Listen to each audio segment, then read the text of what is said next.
Welcome back to the Stuff About Money podcast. I am Erik Garcia, certified financial planner and financial advisor. And as always, I'm joined by my co-host, Xavier Angel, certified financial planner. Xavier, what's happening, man? Hey, Erik, I'm doing good. Say that one more time. Certified financial planner. Joined by my, I in love reference to hearing me, I'm Erik Garcia, certified financial planner. I'm joined by Xavier Angel, certified financial planner. This is the first podcast we've done where we can actually say certified financial planner. So I'm excited about it. Was it? I think the last one. We didn't talk about the last one? Yeah. I don't think so. So whatever. Man. But look, I'm excited. I can finally put those designation behind my name. That's just like the stamp of approval because you are already incredibly qualified. So we're just making it official. Look, we normally record, and there's usually a kind of a little while before we actually publish our episodes. But today we're recording. Today is Wednesday, the 26th. And this will be published next week. So it gives us a little bit of an opportunity to talk a little bit more about what's happening currently in the stock market. So I want to start off this show talking about that, and then we're going to get into our topic, which for me, I think is probably the most powerful phenomenon in personal finance. But stock market, it's kind of been a rocky start. It has. I've been getting phone calls from clients constantly asking what's going on. What does this mean for me? This is nervous. And I think makes people nervous. Right. It absolutely does. And I think today's conversation is one of those conversations, as you mentioned before, it's exciting because these are some of the things that investing's about. It's one of the tools in that toolbox. Don't give it away yet. Don't give it away yet. Oh, man. Come on. Don't give it away. Well, yeah, as we're recording, the market just opened. You're excited. You should be excited, man. This is kind of, I geek out. I nerd out about this stuff. As we're recording, the market's up about 1.4%, but the market's been down. Now, here's the thing. This is not abnormal. We really, the past few years have been abnormal markets. We've had these markets that have just consistently gone up. We've had very, very few drawbacks. So a drawback is when the market is when it drops. Right, it goes from its peak to its trough. Those drops, typically, it's not uncommon to have a 10% drop, or what we call a correction in the stock market, every year or so. Certainly 5% drawbacks, but we're having one of those right now, and it's scary and it's unfamiliar. We forgot what it feels like, and that's where we are. But and Erik, do these drawbacks, these drawbacks, pullbacks, do they happen on a regular basis? Is it once in a blue moon that they happen? No, this is common. It's typical to have a drawback of 10% a year in a market. We've experienced that in some of the big indexes. 5% drawbacks, that's common to have a couple of those throughout the year. To have a 20% drawback, that's even common. Not as common, not to have it every year, but certainly every 4, 5, 6 years or so, I think on average, somewhere around there, as we've seen these a 20% drawback, which would be considered a bear market. But here's the thing. I always say this: the stock market's going to reward those who stay invested, right? A lot of our clients, a lot of our listeners, they're accumulators, right? They have time. They have a lot of time in front of them to save and to build and to invest. And time on their side is powerful. Powerful. And being accumulators and being people who are adding to their investments, something like this is an opportunity for a lot of our clients and for a lot of our listeners. So the stock market rewards those who stay invested. It rewards those who stick to their plan. All right, so on that note, accumulators, time, we're talking today about one of the most powerful phenomenons in personal finance. You get, what is it, Xavier? Compound interest. Compound interest. Now, don't run for the doors. This is exciting. Trust me, this is super exciting. I want to ask you a question. All of our listeners, I want to ask you all a question and think about the answer to this. All right. Would you rather have a penny that doubles each day for a month or $1 million today? So a penny that doubles every day for a month. So a penny today, 2 pennies tomorrow, 4 pennies on the third day, 8 pennies on the fourth day, 16 pennies on the fifth day, and so on and so forth, or $1 million today. Xavier, what would you rather?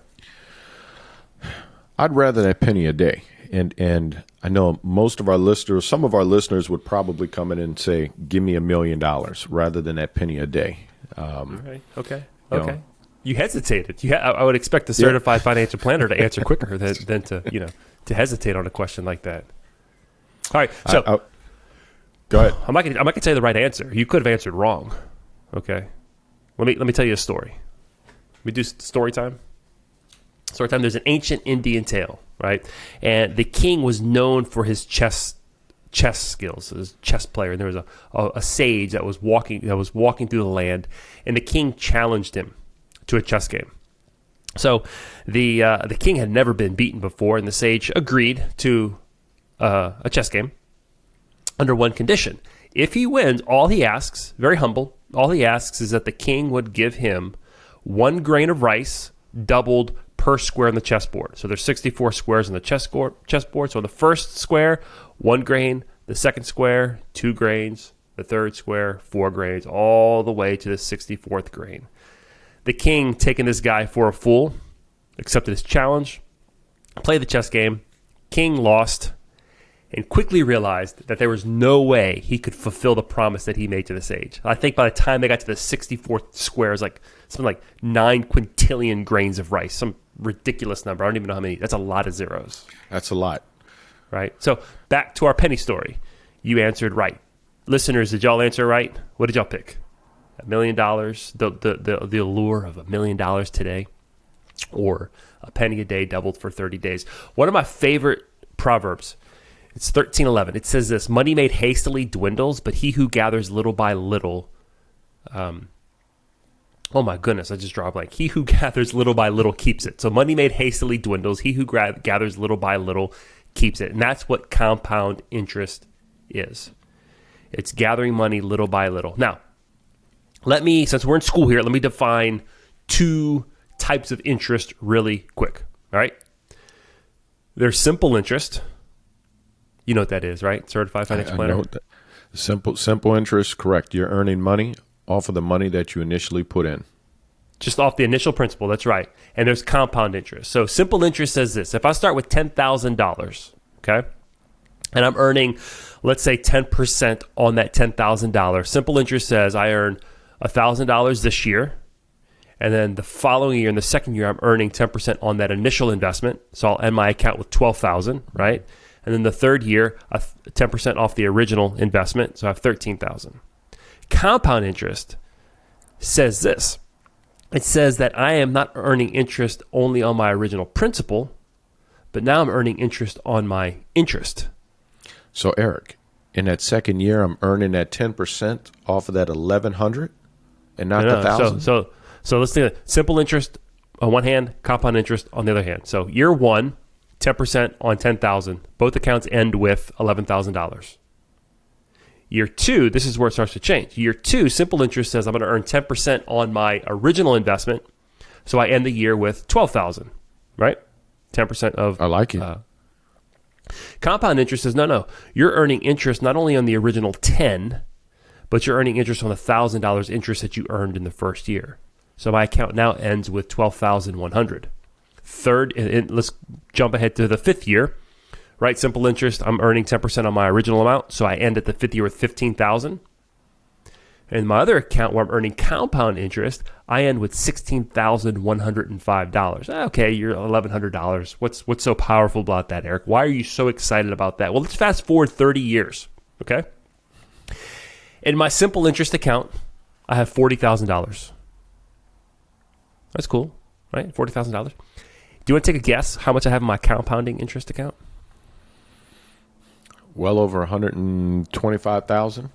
$174,000. $174,000. Check this out. This is what Warren Buffett. Let's see if I can find here. This is what Warren Buffett said about. And this is why I get excited about compound interest. Oh, I'm stoked, man. I'm making money. This is Ben Franklin, not Warren Buffett. Ben Franklin said, compounding interest is money makes money, and the money that makes, money makes money, and the money that money makes money. I'm going to say it again. Money makes money, that's my interest, and the money that makes money makes money. So, and because I'm excited about it, Erik, I'm going to go back and you don't sound excited, man. No, I am excited because look, I'm going to go back to that example that you talked about with the sage and the king. Okay. Doubling that penny on each one of those for 30 days. At the end of the 30 days, I've got over 500 million pennies? Some crazy number. Huge. $500 million over 30 days. I don't know if it's our generation or what. Probably not. I think this is a human thing. We struggle with delaying gratification. And compound interest is one of those things that it takes time to do its magic. It doesn't happen overnight. It takes time. And we just want everything now, right? It's like that proverb, who builds wealth hastily loses it, right? We know anecdotally all the stories of professional athletes or lottery winners who they come into a lot of money, then what happens, what do they say, 3 to 5 years later? They're in bankruptcy. So compounding interest is the way that we build wealth over time. And I think that is one of the most important things. That's one of the most important things that I believe they should be teaching us in school. They did not teach me that. Oh, 100%. But you know what? I went to Tulane's business school, and I'm not going to lie, they taught me this. They taught me about compound. I took an investment class. I had some phenomenal professors. I worked in a work study program that teaches investing. So this is not something that they didn't teach me. However, I didn't put it to work for me. I didn't go to business school. Mm-hmm. So coming through physics and engineering, these are things that they did not teach us when I was at school. Well, and I was at Loyola Chicago. Let's talk about physics for a second. Loyola Chicago. They don't teach physics people about money. I didn't learn anything about money in my engineering nor physics classes. So, physics, math, engineering didn't teach us. Too bad. Look at you now, certified financial planner. I know. Look at you now. Who would have thought? Who would have thought? All right. Speaking of physics, Albert Einstein, right? Smart guy, they say. So apparently he's like attributed with all these smart sayings, but I don't think he actually said all these things, but this one is attributed to him about compound interest. You know what he said about it? Share it with us. All right. You ready? I'm ready. This is Albert Einstein, physics guy, right? Smart guy. Compound interest is the eighth wonder of the world. He who understands it earns it. He who doesn't pays it. So he says Powerful. Let's break this down. He who understands it earns it. He who doesn't pays it. So we talked about the power of earning it, right? Mm-hmm. We saw the example of the grains of rice on the chessboard, the penny doubling every day. We saw our simple example of $10,000 earning compound interest over 30 years. But the end part of this quote, he says, he who doesn't pays it. How do you pay compound interest? How do you pay compound interest? We talked about this on one of our previous shows. Debt. Yeah. Right? So you have a credit card. Credit card debt. Credit card loan of like what? Let's say you have credit card debt of $10,000 and you have $100, let's say $100 monthly minimum payment. But your interest rate is 20%. So on $10,000, you're paying about $2,000 a year in interest, but your minimum payment's only $1,200. So what's happening is that original amount is growing, and you're paying, and you're paying, and you're paying. And that, and that's a good point. Most people are going to come in and pay those minimum payments on those credit cards. We use those credit cards on a regular basis. We're paying the minimums, the $25, the $50, the $100, and that debt just continues to grow and grow and grow, and eventually it balloons. Yeah, I remember early on in early days of my career, I kind of put together this like little things about money that I wanted to teach my clients, and one of the things that I put in there was talking about the rule of 72. I mean, they teach us this like in Finance 101. You remember the rule of 72? I do. Take the interest, you divide it by 72, and that's how many years it's going to take to double that money. Yeah, so whatever interest or return you can get on your money, divide it into 72. So if you earned 1% on your money will double in how many years, Xavier? 1% into 72. 72 years. 72 years. We have calculators for this stuff, people. Sorry, if I earn 7.2% on my money, a little bit more return or quite a bit more return, my money will double in Then 10 years. I made the math easy for you. 10 years. You did. That's right. If I can earn 72% of my money will double in 1 year. 1 year, right? So the more return I can get on my money, the faster it's going to double. But the point is this. If I have, let's say I have a 30-year retirement ahead of me, or 20, let's say a 20 to 30, let's say a 30-year runway before I decide I need to start spending my investment dollars, and I can earn 10% on my money, I got 30 years for compounding interest to do its magic. And those are some big numbers, Erik. I get excited about those numbers. Can't you tell? I'm excited. All right. You're going to get excited about this. You want to know what Warren Buffett, richest man in Omaha for sure, one of the richest men in the world for sure. You know what he said? You know Warren Buffett, right? You know Warren Buffett. I know Warren. Yeah, definitely. You know, I've got a friend who actually went to one of Warren Buffett's. They do this conference, and like it's just like the really, really, really smart rich people all in a room, and they just share ideas. Went to one of his conferences. Anyway, there's a story behind that. It's for another show. So this is what Warren Buffett said about compound interest. He said, "My wealth has come from a combination of living in America, some lucky genes, and compound interest." So powerful it works as for, well.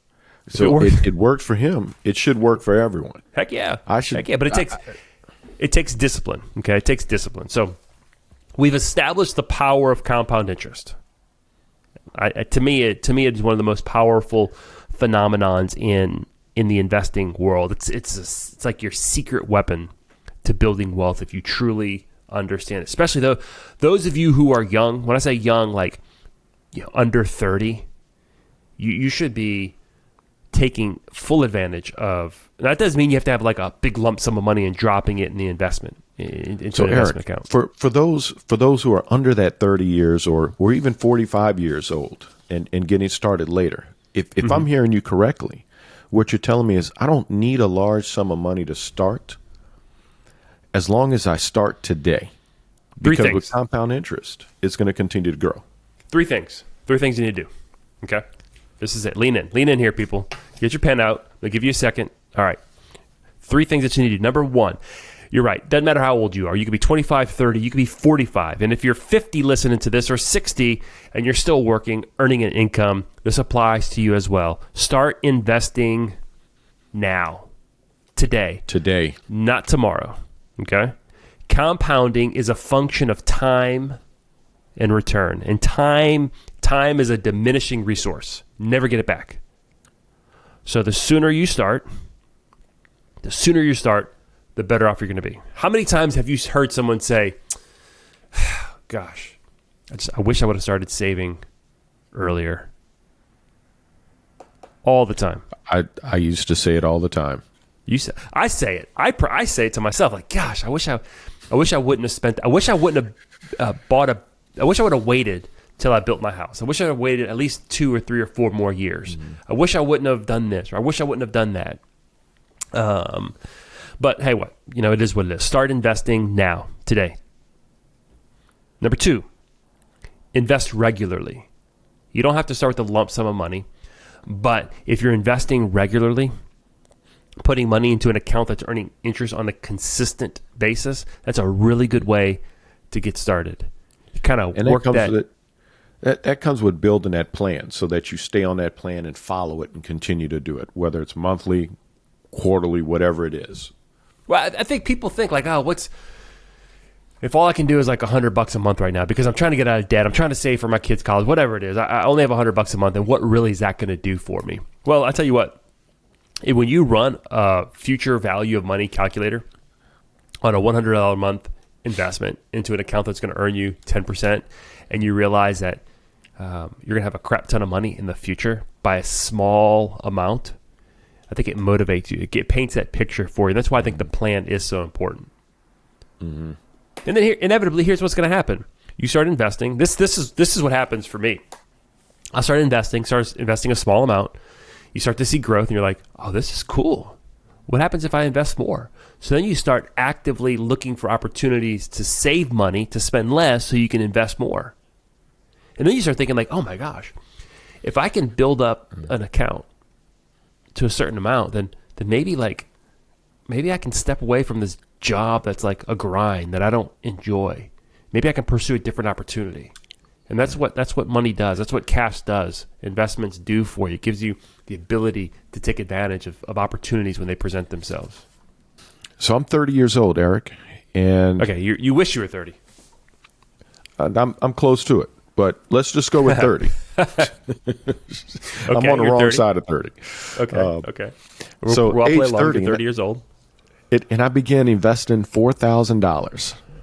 $4,000 a year for 12 years. Did you pull a calculator out? Are you doing some math here, Mr. CFP? I wish I could be that smart to do it in my head, but no. All right, so you're 30 years old. 30 years old. You're saving investing $4,000 a year. $4,000 a year. Okay. Over the course of the next 12 years. 12 years, so 30 to age 42. And I'm assuming that I'm earning an average of 10% annual return every year. Okay. So you're investing $4,000 a year for 12 years. So for that 12-year period, you would have saved $48,000. $48,000. Okay. So by the time I turn 65 years old, I could have potentially accumulated or have $950,000 in my account. Okay. $950,000. So you saved for 12 years, then you stopped putting money away and just let compound interest do its work. Just let compound interest do its work. And we're assuming a 10% return. So correct. You saved $48,000, and that $48,000 turned into $950,000 at the age of 65. That is correct. Man, I wonder what would happen if you would have kept investing. Don't you wish you were 30 again? Oh, I wish I was. But these are the things that I tell my children. You know, my two older kids. You got to start investing now. Yeah, not a client. Caitlin just started her first job, her first real job, career-wise, 2 weeks ago, and this is the conversation that we've had. She'll be 23 in April. My 15-year-old last night or yesterday, I got a text. She goes, "I want to start trading stocks. The only way to learn is if I actually do it." I'm like, "All right, cool." So last night we sat down and had a conversation about what kind of stocks do you want to invest in, and we talked about risk and big, safer stocks, and we talked about smaller, riskier stocks, and the potential reward for the more risk you take. So today we're gonna sit down and talk about compound interest and show her what investing can do for her at 15. If she's like, I don't have that much money to invest. I'm like, well, you babysit. Could you do like $20 a month? Yeah, that's at 15, $20 a month. I mean, huge numbers when she's older. Huge numbers. That goes with your first thing, your first goal. Start investing now. As you mentioned, there were three things that you were going to share with us. So the first one you said was start investing now. Yeah, that's right. What's your second? The second one was invest regularly, consistently. Nice. You want to know the third, huh? The third, be patient. Be patient. Be patient because compounding works over time. Are you looking at my notes? I can read your mind. We've been together for so long now. Yeah, okay.